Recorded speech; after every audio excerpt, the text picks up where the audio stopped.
Hey there everybody, welcome. I am Karina from Friendly Pantry and I help food allergy moms keep their kids safe while living a normal life. And I am excited to be back. I took last week off because the week before was really busy with all the lives. Hello everybody, hi Natasha and Annalyn, welcome.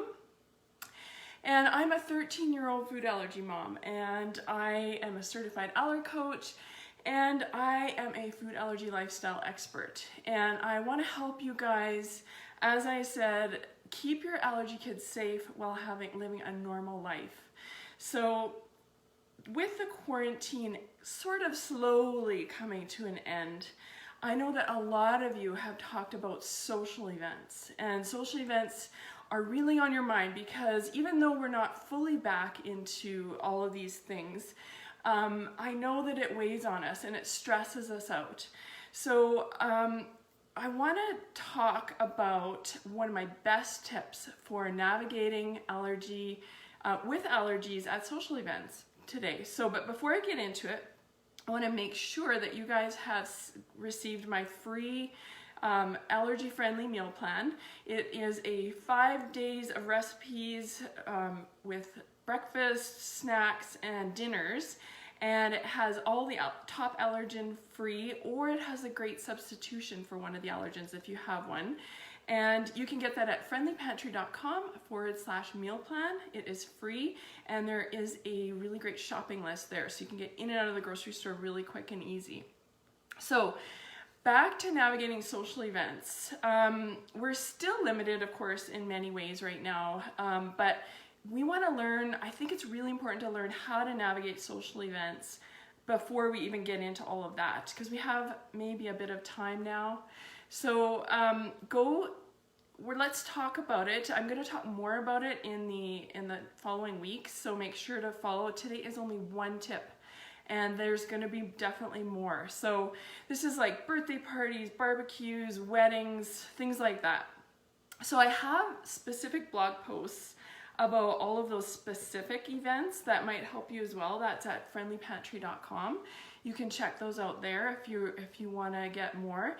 But I'm kind of like really honing in on some specific tips over the next little while. So I remember when my girls were first diagnosed with food allergies. They were babies and toddlers, and social situations were really daunting. I had no idea what to do.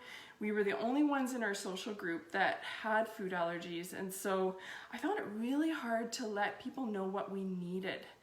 I would kind of go back and forth between being really relaxed, but then being so freaked out on the inside once I got to the event that it wasn't even fun, to being actually almost over demanding and over asking. So it was really hard to get that fine line of what we needed.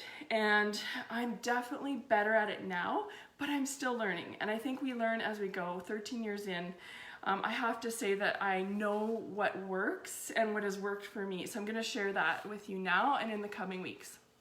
So today, my number one tip, my first tip about navigating food allergies at social events is to get clear on your communication. So number one way to get clear is to understand what you want. So check your expectations before you do any kind of communication. So what I want you to do is sit down and really think about what you want the host to do. And is it realistic? Is there something you can do to help the host? How can you navigate this together? So think about these things. And I really encourage you to actually sit down and write down sort of a perfect world scenario on the left side, exactly what you would dream of for that event to be the perfect event for you to go to with your food allergy child and feel confident.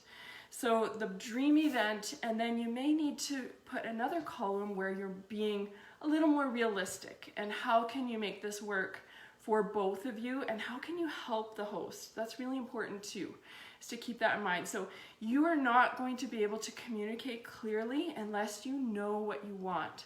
So I really, really recommend that you actually sit down and write those two columns, write what you want down, and just really analyze it. And you can even get somebody else to look at it, like your husband, somebody that you trust, and help you to kind of get clear on what you want, what you need to keep your child safe. Okay, so that's number one. Number two, when you're communicating to any host, I would highly recommend that you take out all the emotions. So no fear, no anger, no sadness. Stick to the facts and stick to positivity. This is going to help you be clear. You're not going to muddy the water with all of those emotions. You're going to make a nice, clear communication to people. And if you're positive, it's going to help them to receive that a little bit better, receive the communication, okay? So take all your emotions out except for positivity. Number three is find your best way to communicate clearly. So I don't know if you are better at speaking or if you're better at writing. Whatever that is, use that mode of communication. So I know that for me, a lot of times I'm better written because I can just edit it, change it before I actually hit send. But if you're one of those people that really needs to talk with people and they send you an email to invite you to the event, then pick up the phone and call them. Using your guidelines, make sure you're going through what you've outlined and what you need. But don't be afraid to use the mode of communication that works best for you so that you can clearly get your needs across to people, okay? So that's number three. And number four, okay, especially if you're writing an email or a text, add extra positivity wherever you can, because sometimes it's hard. It doesn't come across. Like when you're in emails writing things, and if you're being very factual, it can be hard to get across that you're really excited to see the people.